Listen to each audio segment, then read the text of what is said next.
aprendi a assoviar.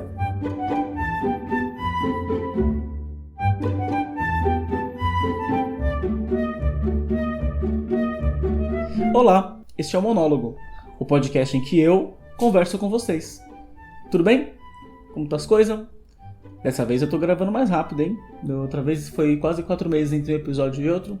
Agora eu tô tentando ter um pouquinho mais de regularidade, que eu não garanto, mas vamos lá. Então, conforme uma tradição estabelecida desde 2014, sempre no final do ano eu publicava no Facebook o que eu chamava de um textão com textinhos sobre os filmes do Oscar.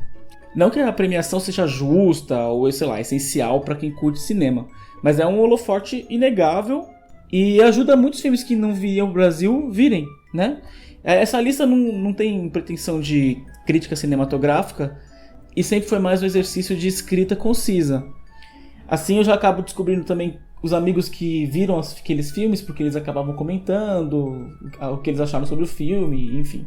E também ajudava a dar uma dica de filme para pessoas que estavam pensando em assistir, né? Um resuminho de todos os filmes, que a gente vê aquela lista dos indicados e essa lista não tem muito significado se a gente não sabe do que se trata cada filme. Então meio que tentava elucidar as pessoas dizendo do que se trata cada filme, pra você pensar se você quer ir assistir ou não. Então eu sempre fiz isso, só que provavelmente eu vou excluir meu Facebook. Então eu pensei num formato pra isso ser... Eu tenho blog, né, há muitos anos, mas ninguém lê meu blog, sei lá. Já tive podcast há muitos anos, quem me conhece sabe que eu tive um podcast de política entre 2010 e 2012. Fiquei muito tempo sem fazer, agora eu voltei a fazer esse aqui. Então eu pensei, eu vou transferir essa lista que eu fazia no Facebook pro meu podcast, né, pro Monólogo, que tá começando aí. E é legal, como eu costumo indicar algumas coisas, então já fica uma mistura das duas coisas. Então esse programa tá com o nome de filmes do Oscar, porque serão uma sinopse de cada filme do Oscar feita aqui por mim. Eu não vi todos os filmes ainda, então provavelmente assim que eu os vir eu faço uma parte 2 aqui, indicando os segundos filmes, os outros filmes do Oscar, entendeu? E é isso. Agora só a musiquinha, como que é a musiquinha mesmo?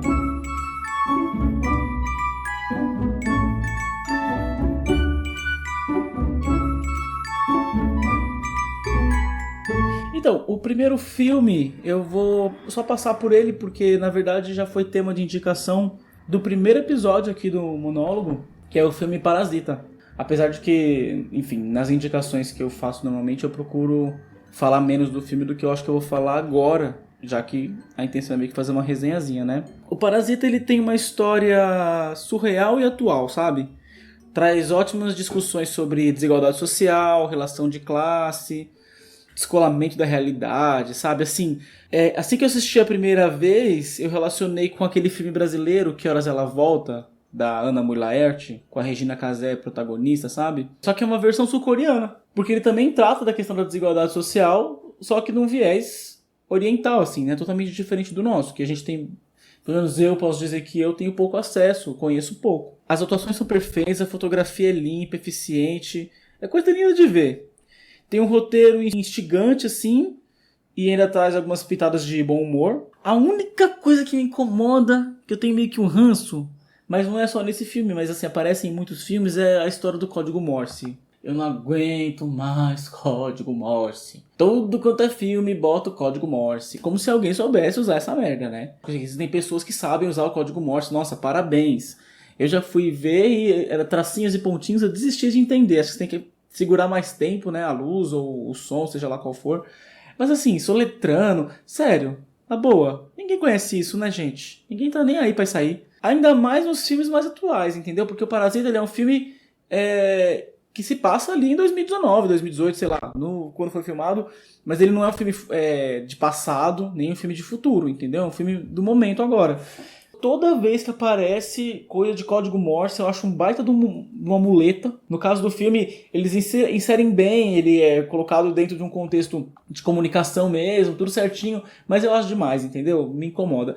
Mas também é um filme tão surreal, né? Por isso que não dá pra criticar muito. Essa coisa do código Morse me incomoda no geral. Quando eu vejo um filme com isso, me incomoda. Porque eu sou chato. Agora, pensando que esse filme específico, ele tem muitos toques de surrealismo, assim, né? Tudo é permitido, né? Tudo pode. É só um desabafo. Por mim, receberia todos os prêmios. Direção, vai. E o de melhor filme estrangeiro. O melhor filme é mais difícil porque, enfim... De qualquer forma, o Oscar não leva em consideração qual é o melhor filme. Ele leva em consideração qual é o filme mais votado. E eleições interessantes, mas... nem sempre dão bons resultados, não é mesmo? Nós aqui no Brasil, em 2020, estamos sabendo bem disso. Enfim. O outro filme que eu vou falar é o Irlandês, que é do Scorsese. Muitas pessoas no mundo do cinema consideram o Scorsese o maior diretor de todos os tempos, um dos maiores diretores. Então, é um filme muito difícil de você falar mal porque ele é realmente muito bom. É longo, tem 3 horas de filme, mas uma coisa que eu achei muito legal era alguns personagens que o diretor optou por não mostrar o que aconteceu com eles, não se aprofundar um pouco mais nos personagens, até porque o filme já tem 3 horas, né? Ele tacava um letreiro na tela dizendo assim, fulano de tal, morreu dia tal, e é isso. Tipo, ele dava um resuminho do fim daquela pessoa, entendeu? Eu achei isso legal, talvez eu não tenha repertório e não saiba que na verdade ele puxou isso de um outro filme, enfim, foda. Eu gosto disso que ele faz. Também é interessante para ver um pouco da política ali nos Estados Unidos naquele momento. Me lembrou muito porque eles têm o Sindicato dos Caminhoneiros, né? Que é uma coisa que aqui no Brasil, apesar dos caminhoneiros no ano passado ou retrasado, não lembro, pararam o Brasil, né? Que foi uma coisa bem interessante e diferente pra gente, porque pelo menos eu nunca tinha visto, né? Uma greve dos caminhoneiros com a magnitude daquela que a gente teve recentemente.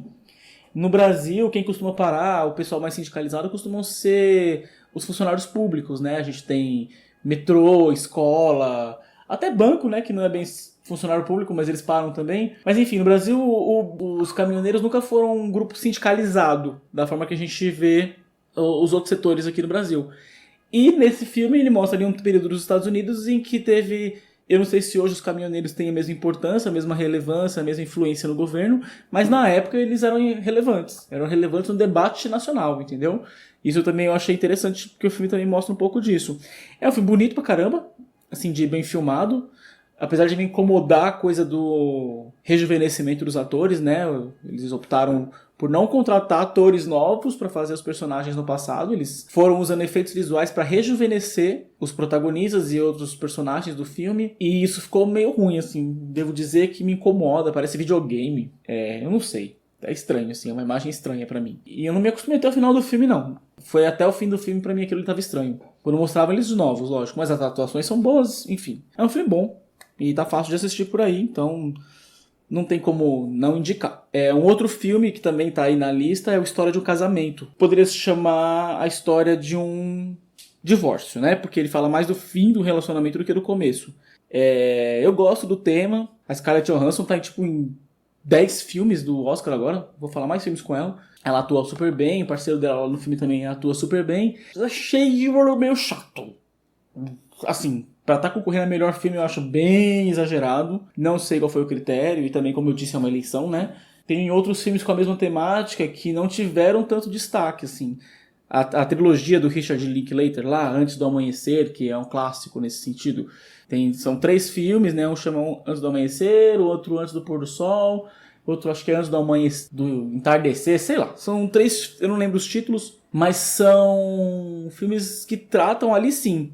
Um filme meio que mostra o casal começando um relacionamento, outro filme eles já estão juntos, e um outro filme é o divórcio, sabe? Nessa vibe.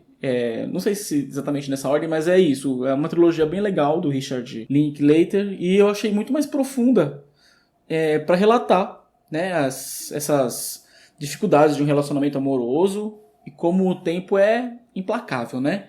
Mas também são 3 filmes, né? Tem mais tempo de tela, eles têm mais facilidade para tratar do assunto. Lógico que um filme de 2 horas tem que se limitar. Por isso que eu ainda falei, o filme podia chamar a história de um divórcio, porque foca bem mais na separação dos dois.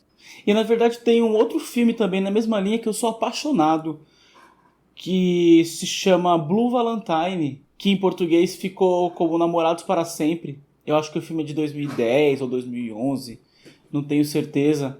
Mas também assim, é um filme nessa linha de mostrar as angústias de um relacionamento, o começo, como ele avança, como um namoro se transforma num relacionamento mais complicado. Eu sei que é problemático fazer comparação de filme, e isso que eu tô fazendo é bem errado, aliás, eu devia, né? Mas desde que eu comecei a assistir, eu já tava com esses outros filmes na cabeça, porque me remeteu, e seria desonesto eu não dizer que a minha análise parte dessa comparação, entendeu? Eu sei que não é um filme ruim, eu só não gostei muito mesmo. Se for pra escolher entre os filmes do Oscar, Um outro filme é o Democracia em Vertigem, que é um documentário brasileiro, tá concorrendo ao prêmio de melhor documentário.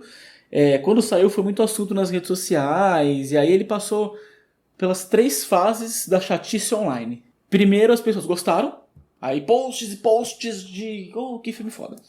Logo em seguida, as pessoas apareceram os diferentões que disseram que nem iam ver, porque a prioridade deles é outra, não vai ficar vendo que tá muito modinha, blá, blá, blá, blá. E depois, por último, veio aqueles, o pessoal que eu chamo de problematizadores crônicos, que são pessoas que parecem que não gostam de absolutamente nada, e se gostam, não falam. Entendeu? Elas gastam mais tempo problematizando as coisas negativamente do que positivamente. São aquelas pessoas que não te indicam nada de legal, não te mostram como elas fazem pra ficar bem, pra ficar feliz, pra superar, pra ler as análises que elas fazem. Elas só sabem ficar problematizando, reclamando o inferno, e aí começa a falar que o filme é uma burguesia branca, que ela é filha de empreiteiro, que a gente já sabia, quem foi enganado pelo golpe agora está arrependido, como se não fosse legítimo o local de fala que ela está, entendeu? Essa coisa do lugar de fala é um conceito muito importante, que eu conheço pela Djamila Ribeiro aqui, uma filósofa brasileira, e é muito importante a gente ter dimensão do local de fala, sempre na nossa vida, onde nosso lugar de privilégio, e como às vezes a gente não tem o que falar, não deve falar nada sobre um assunto que a gente não entende, isso tudo é válido. Mas no caso do Democracia em Vertigem, a cineasta, né, a Petra Costa, que concebeu o filme, ela deixa claro o filme todo o lugar de privilégio dela. O filme todo.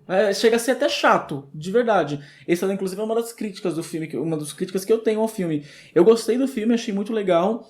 É claro que pra mim também é aquilo. Eu já sabia.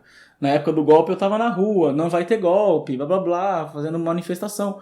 Eu sou desses. Agora, quando o filme saiu, ele tem a sua validade. E aí já passou quase um registro histórico do momento. Quando a gente tá na manifestação, a gente não tem muita dimensão da proporção que aquilo vai tomar. É sempre legal ler uma análise posterior, e eu achei uma análise bastante honesta. Acho legal e recomendo o filme. A gente tem que levar em consideração, sim, que é uma cineasta branca, com acesso a recursos, no caso aí até com financiamento do Netflix para concorrer ao melhor documentário. Isso não quer dizer que não há documentários melhores do que esse no ano de 2019 e na história. O Brasil é conhecido mundialmente pela qualidade dos documentários. Não tem muito o que provar. E esse é mais um documentário bom, certo?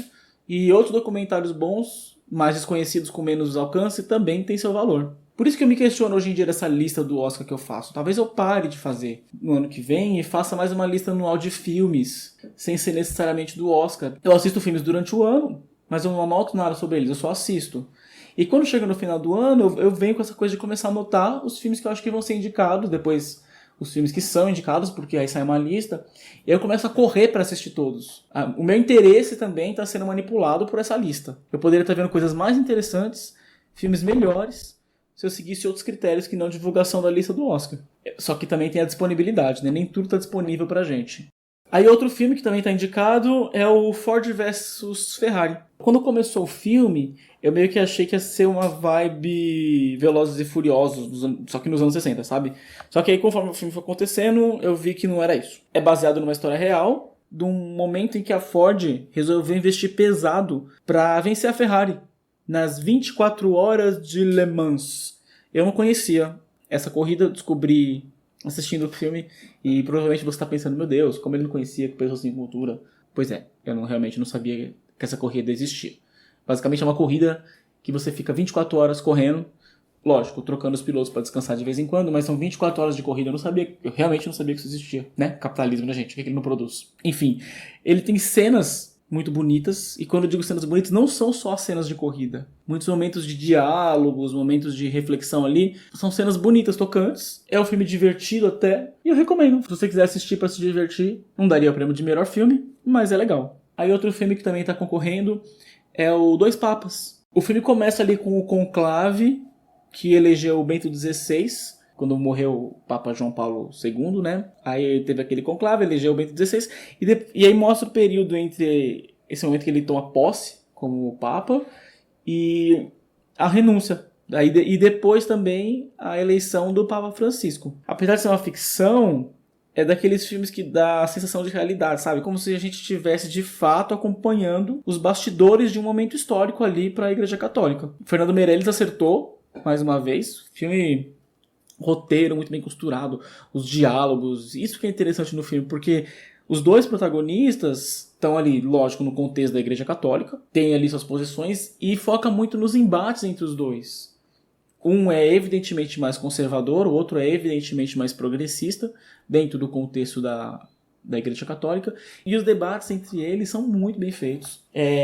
Os argumentos, a construção dos argumentos, faz sentido. É um debate entre pessoas inteligentes, isso sempre, eu acho que essa é a melhor descrição do filme, um debate entre duas pessoas inteligentes. Você pode, lógico, discordar, ter ódio de um ou ter ódio de outro, mas não deixam de ser pessoas inteligentes. Outro filme que também está indicado é o Entre Facas e Segredos, que apesar de algumas cenas desnecessariamente surreais, de novo, a minha implicância com o surrealismo novamente, tem perseguição de carro, tem uma cena com a imprensa na porta, num caso específico lá que é desnecessário, mas é um filme divertido, principalmente para quem gosta de uma vibe Agatha Christie, Sherlock Holmes. Ele prende do começo ao fim, tem reviravoltas durante o filme, a gente está sempre tentando entender o que aconteceu, mas também o filme não fica escondendo. No começo parece que ele entrega o jogo já pra gente de cara, mas depois as coisas vão ficando mais complicadas. Eu gostei bastante de assistir o filme e recomendo. Aí outro filme que também tá na lista é um filme que se chama Jojo Rabbit. Esse eu não tinha ouvido falar até lê-lo na lista do Oscar. Tive que ir atrás especificamente por causa do Oscar. Ele mostra um acampamento nazista que treina crianças para matar judeus e torcer o pescoço de coelhinhos inocentes. Parece cruel e convenhamos que de fato é. Eu não sei se existe uma categoria de filmes específicos que são filmes irônicos e sarcásticos sobre o nazismo. Porque eu já vi mais de um nessa linha e esse também está nessa linha. Mas ele é lúdico, cheio de sensibilidade, vale cada minuto, sabe? É um filme gostoso de ver, tem boas atuações. Apesar de eu não gostar muito de atuação de criança no geral, sempre acho ruim. As pessoas adoram dizer que criança atua bem, não sei o que, tal criança. Aquela criancinha na Central do Brasil atuou tão bem. Não acho. Acho chato, acho que faz papel de chato. Tem poucos filmes que eu acho... Tem um filme que se chama O Pequeno Nicolau. Esse filme eu lembro das atuações das crianças e eu realmente gostava, achava bem feito. Pestinhas, filme... Mas aí eu acho que eu era criança demais pra analisar. Nunca mais eu preciso rever. Enfim, eu não costumo gostar de atuações de crianças. Mas é bom. De novo tem Scarlett Johansson, como eu disse, está em muitos filmes esse ano. O filme começa com essa coisa que eu falei do acampamento que treina crianças, mas isso é só para mostrar a tônica. Na verdade, ele foca numa família ali que guarda, que protege uma criança judia no sótão. Ele acaba tratando dessas questões aí, desse período da Alemanha nazista. E eu recomendo. E o último filme de hoje que eu assisti, o mais recente, é o Adoráveis Mulheres. Eu fui com preconceito, eu não gostei da capa. Ó que bizarro. Eu acabo julgando as coisas pela capa. Não gostei da capa e fui assistir com expectativa baixa. O que, obviamente, é ótimo. Porque quando a gente vai assistir alguma coisa com expectativa baixa, não tem pra onde cair, né? É só pra cima. Então a gente fica mais feliz. Eu gostei muito do filme. Agora, antes de gravar esse podcast, eu fui organizar a pauta. Colocar os filmes no post, tudo bonitinho e tal. Aí eu acabei descobrindo que esse filme é, na verdade, um remake de outro filme de 1994, que eu não assisti. E agora me vejo obrigado a assistir, porque, enfim, é baseado em outro filme. Então toda a minha análise do filme, toda a minha leitura do filme, talvez mude assistindo o original, né? Mas, enfim, feita a ressalva, é um filme que foca na vida de 4 irmãs, em suas angústias, suas lutas diárias, em busca da felicidade mesmo. Só que o destaque é pra personagem Jo March, que é uma irmã escritora. Uma das irmãs escritora. No começo do filme mostra ela ocultando o nome como autora, né? Ela vai publicar um texto e opta por que seu nome não apareça, num misto de timidez e opressão patriarcal mesmo, né? Porque afinal de contas a gente sabe, quanto mais você vai voltando do tempo, mais tinha caso de mulheres que preferiam não deixar claro que eram mulheres, porque assim elas venderiam mais. O que é tão triste, e a gente não melhorou muito não, né? Mas mais pra frente ela vai ficando confiante, ela vai desenvolvendo a confiança, junto com suas 3 irmãs, inclusive. Todas evoluem durante o filme, e apesar dos absurdos, ela consegue brigar pelos direitos dela como escritora. Só que é aquilo, direito mínimo, né? Ela consegue 10% dos direitos autorais dela mesma e acha que tá conseguindo muito, sabe? Uma bizarrice. Tudo que eu falar a partir daqui é spoiler. Então assistam o filme, acho que vocês vão gostar. E por enquanto é isso. Não assisti Eu comecei a assistir aquele Judy, Muito Além do Arco-Íris, que fala sobre a Judy Garland, mas eu dormi algumas vezes durante o filme. Eu acho melhor eu reassistir, então vai vir no próximo programa que eu vou falar dos outros filmes do Oscar, certo? É isso, muito obrigado por ter ouvido. E se você gostou do programa, se você achou interessante, indica pra alguém ouvir. Fala, olha aqui, ó, a lista do Oscar, fica a dica, sei lá, né? Se não gostou também, me fala o que pode melhorar no programa. Ele tem uma linha, mas ele pode melhorar. E é isso, abraço pra quem tá ouvindo, beijão, divirtam-se assistindo os filmes ou não, e até a próxima.